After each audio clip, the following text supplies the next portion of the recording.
Isang magandang umaga po sa inyo mga kaibigan. Ako po si Brother Jao. Halina po tayo at magkapet pandasal. Sa darating pong linggo ay 4 na kalalakihan ang papasok sa aming seminaryo. Ang biro-biruan nga namin, 4 na lalaki na naman ang naloko namin at nasiraan ng ulo kaya papasok sa seminaryo. Nako, biro lamang po. Pero sa totoo lamang, talaga namang para sa iba, medyo may katok sa ulo ang mga lalaking nagdidesisyong magpari o kaya mga babaeng nagmamadre. Sino nga namang matino ang makakaisip na iwanan ng pamilya at talikuran ng magandang kinabukasan para maging lingkod lamang? Pero hindi po ba mga kapamilya, kapag nai-inlove tayo, minsan ay para naman talagang nasisiraan tayo ng ulo. Nagagawa natin ang hindi karaniwan.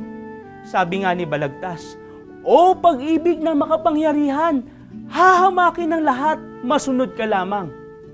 Sigurado akong madly in love sa Diyos ang 4 na lalaking papasok sa seminaryo.